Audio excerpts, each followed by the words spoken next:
यदि आप अपने क्रोध पर नियंत्रण ना कर पाने के कारण परेशान हैं, तो मैं आपकी सहायता कर सकती हूँ। आपको ये वीडियो पूरी देखनी है। इस वीडियो को देखने के बाद आप निश्चय ही अपने क्रोध पर नियंत्रण करना सीख जाएंगे। ध्यान के कई लाभों में से एक प्रमुख लाभ यह भी है कि गुस्सा कम आता है। लेकिन इससे पहले कि ध्यान गुस्से पर कैसे इफेक्ट करता है, समझे कि गुस्सा होता क्या है और इसके प्रभाव क्या है। आखिर क्रोध है क्या? क्रोध को सामान्यतः स्वस्थ मानवीय भावना के रूप में परिभाषित किया जाता है। क्रोध बढ़ने पर यदि आप इसे तुरंत ही समाप्त कर सके तो ठीक रहता है। हालांकि जब क्रोध बेकाबू हो जाता है तो जीवन के सभी क्षेत्रों में समस्याएं जन्म लेने लगती हैं, शारीरिक, मानसिक, भावात्मक और सामाजिक। क्रोध आपके स्वास्थ्य के लिए भी हानिकारक है। कैसे? क्रोध मूलतः सामना करो या भागो प्रतिक्रिया को सक्रिय करता है। मुख्य रूप से यह हृदय गति, रक्तचाप और तनाव के स्तर में वृद्धि का कारण बनता है। सांस लेने की दर भी बढ़ जाती है। जब क्रोध की आवृत्ति बार बार और अप्रबंधित होती है तो शरीर के उपापचय में परिवर्तन तीव्र हो जाता है, जो अनिवार्य रूप से न केवल स्वास्थ्य को प्रभावित करता है बल्कि जीवन की समग्र गुणवत्ता को भी प्रभावित करता है। अनियंत्रित क्रोध कई दुष्प्रभाव पैदा कर सकता है, जैसे हृदयाघात, आघात, प्रतिरक्षा में कमी, त्वचा संबंधी समस्याएं, अनिद्रा, उच्च रक्तचाप, कब्ज की शिकायत, चिंता और अवसाद, सिर दर्द, नकारात्मक भावनाएं और पहले से मौजूद स्वास्थ्य स्थितियों में जटिलताएं। क्रोध को समझें। गुस्सा अच्छा नहीं है। आपने बार बार स्वयं को इस बारे में याद दिलाया है। फिर भी जब भावनाएं उत्पन्न होती है तो आप इसे नियंत्रित करने में असमर्थ होते हैं। जब आप बच्चे थे तो आपको गुस्सा न करने के लिए सिखाया जाता था, लेकिन गुस्से को कैसे नियंत्रित या कम करें यह नहीं सिखाया गया। तो आखिर गुस्सा आता क्यों है? कभी आपने यह सोचा है? अक्सर जब हम अपने आसपास अपूर्णता देखते हैं तो हम इसे स्वीकार नहीं कर पाते। उदाहरण के लिए, किसी के कुछ गलत करने पर हमारा गुस्सा एक तरंग की तरह उठता है और हमें कंपित कर जाता है और कभी कभी पश्चाताप से भर देता है। जब हम गुस्से में होते हैं तो हम होश खो देते हैं। पहला स्तर यह महसूस करना है कि क्रोध कभी भी कमियों को दूर नहीं कर सकता। हमें यह समझने की जरूरत है कि जब हम स्थिति को स्वीकार करने में सक्षम होते हैं तब ही हम इसे होशपूर्वक सुधार सकते हैं। यह कहना आसान है, करने की तुलना में बहुत कठिन, क्योंकि मन या भावनाओं से सीधा निपटना आसान नहीं है। इसीलिए हमें स्वयं की सहायता के लिए कुछ तकनीकों की आवश्यकता है। क्रोध के लिए ध्यान, शांति पाने के लिए सांस लेने की तकनीक महत्वपूर्ण भूमिका निभाती है।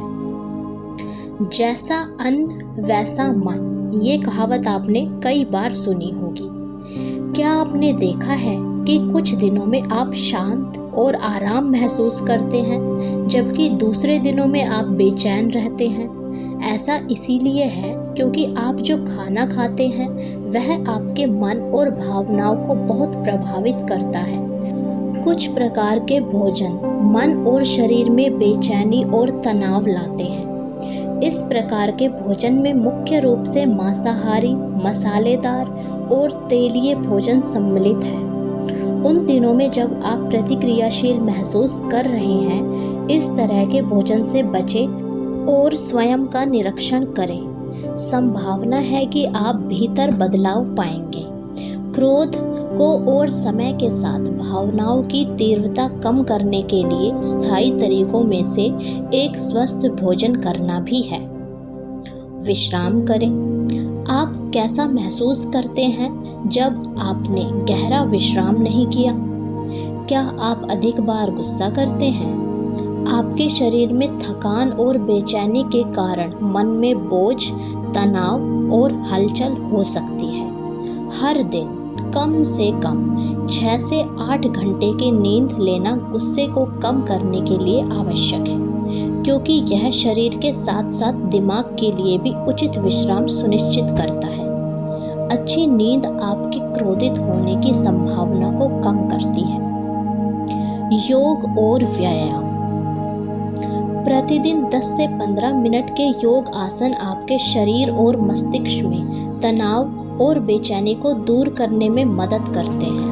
यह बदले में क्रोध को कम करने में मदद करेगा और ध्यान के लिए मन भी तैयार करेगा। सूर्य नमस्कार करना एक अच्छा तरीका हो सकता है। सिर्फ शारीरिक व्यायाम की तुलना में योग आसनों का लाभ यह है कि योग आसन सांस के साथ तालमेल बिठाता है और इस प्रकार आवश्यक शारीरिक खिंचाव प्रदान करने के साथ साथ अपनी ऊर्जा के स्तर को बढ़ाते हैं। कुछ खास दिनों में जब मुझे तनाव महसूस होता है तो यह मुझे बेचैन और उत्तेजित कर देता है। मुझे आसानी से गुस्सा आता है। योग शरीर से अकड़न को हटाता है।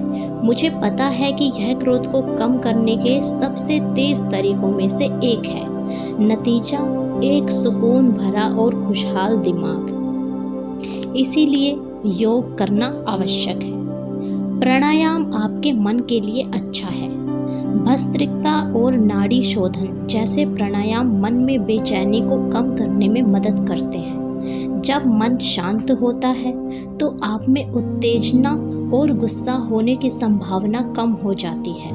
लेकिन यह सुनिश्चित करें कि योग आप एक योग्य शिक्षक से ही सीखें। गहरी सांस तनाव से मुक्त करती है और आपके दिमाग को शांत करने में मदद करती है। प्रतिदिन ध्यान करें। योग, प्राणायाम और भोजन पर ध्यान देने का नियमित अभ्यास बेचैनी को दूर करने में मदद करता है। लेकिन मन की शांत और संतुलित स्थिति को कैसे बनाए रखा जा सकता है, इसका उत्तर नियमित रूप से ध्यान करना ही है। प्रतिदिन केवल 20 मिनट का ध्यान पूरे दिन के लिए पर्याप्त है। आप देखेंगे कि भले ही आपको गुस्सा आए पर आप तुरंत ही शांत हो जाएंगे। यद्यपि ध्यान के मन और शरीर पर कई सारे लाभ हैं, लेकिन क्रोध को कम करने के लिए ध्यान महत्वपूर्ण लाभों में से एक है। तो ये सारे उपाय थे क्रोध को काबू में करने के। आशा है आपको उपाय पसंद आए होंगे और ये सब जरूर करके देखना, आपको इसके उचित परिणाम देखने को मिलेंगे। और अगर आपको लगता है कि आपके परिवार में से या आपके रिश्तेदार में से या आपके कोई सगे संबंधी या फिर कोई दोस्त में से किसी में गुस्सा ज़्यादा है तो उसको भी ये वीडियो ज़रूर शेयर करें ताकि वह भी अपने क्रोध पर नियंत्रण पा सके। आशा है आपको वीडियो पसंद आई हो। अगर वीडियो अच्छी लगी हो तो लाइक करें, शेयर करें और चैनल को सब्सक्राइब करें।